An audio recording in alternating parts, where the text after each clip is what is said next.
Thank you so much, Honorable Chair.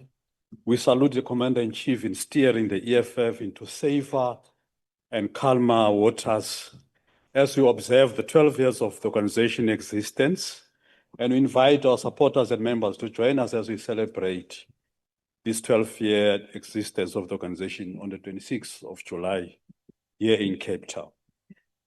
As Chairperson, we are having this debate when our country is entangled in the midst of a territorial storms that threatens to destroy the very foundation of our sovereignty and security as a nation. Ordinary citizens are justified in thinking that the ship has no captain, that is free for all, and that the little intelligence capacity the state has is in fact captured by criminals who project themselves as leaders.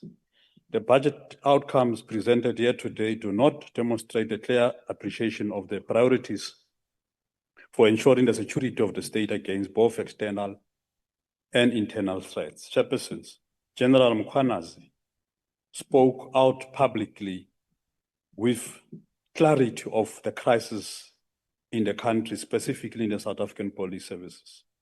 The country's entire security apparatus is used by those with nefarious intent to enrich themselves and inflict harm on defenseless people, and by extension, inflict harm on the very security of the state. Among those involved in the aforementioned, we have key leaders such as Honorable Nchaveni, who is the minister here. And some of these people, such as herself, are functionaries clothed with authority that should be reserved for only men and women of integrity. She lacks such integrity. The collusion between the criminal underworld, be it domestic or external, poses grave dangers for our country and the fabric of society. This possesses existential concern for the country.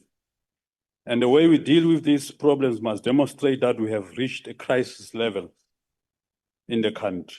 We have become a mafia state, and Cyril Ramaphosa has become the mafia in chief. Honorable Mafias, just sit down for a moment, please. I have a hand here to my right. Yeah. Honorable member, why do you want to be recognized? Honorable House Chair, honorable member is casting aspersion on the minister on the issue of integrity.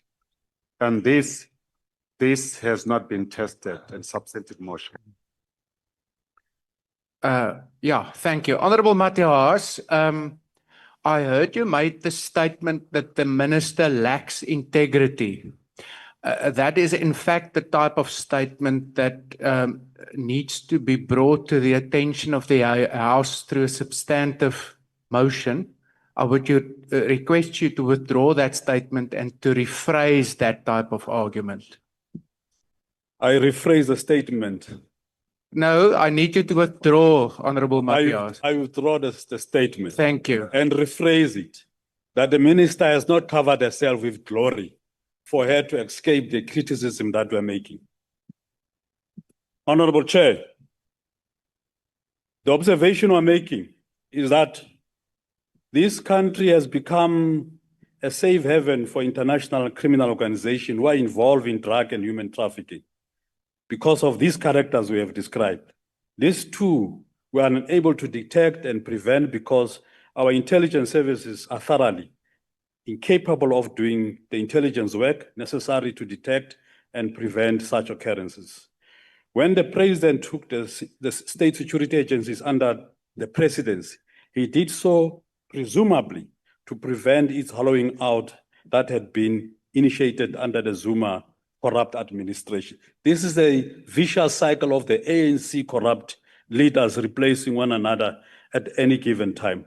But what this has done now is to insulate the state security agency from proper oversight from parliament and allow the president massive resources to be used for political expedience as a mafia in chief. The transition has also destabilized the state security agency, leading it not focusing on some of the key priorities. Chair, as there is a need for a dramatic re-evaluation of policing in this country, we also have an urgent need for rebooting our intelligence services. These must be as free as possible from political influence and manipulation. There must be regular revetting of all involved in the management of our intelligence services to eliminate any entanglement with criminal elements.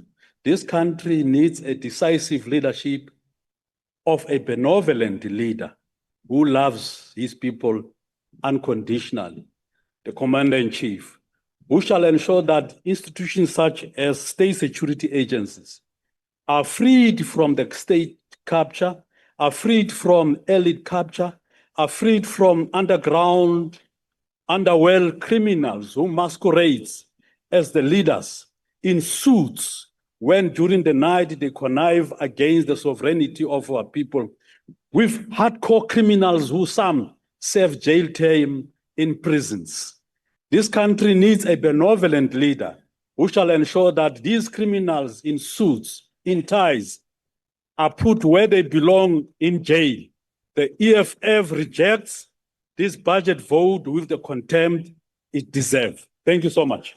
Chair, the ACDP is fully aware of the many threats facing the nation, both globally and domestically, and that these require an effective and properly resourced state security agency.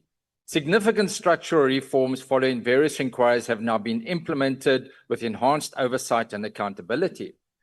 Now, Lieutenant General Makwanai's recent explosive revelations of crime and corruption at the highest level of SAPS are deeply concerning, and we in the ACDP welcome the role that Parliament will play in ventilating these issues and exercising oversight as a matter of urgency, in addition to the judicial inquiry.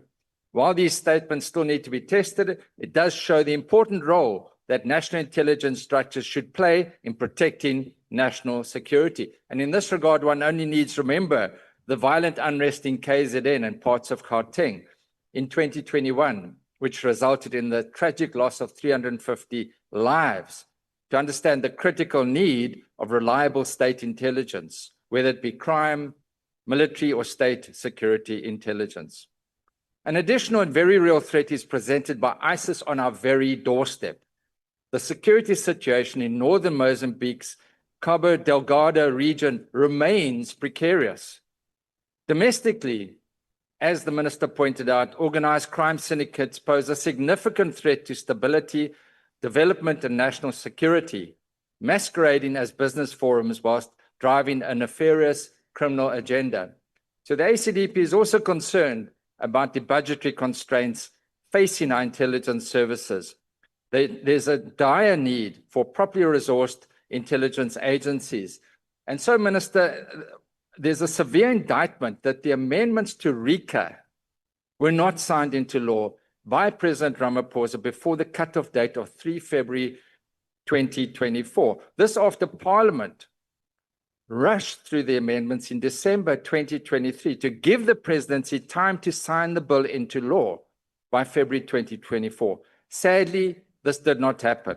And eventually, in November 2024, the presidency sent the bill back to Parliament with reservations. And the president is now seeking to revive the court order. This, Honourable Minister, Chairperson, as you know, has resulted in a serious gap in the law.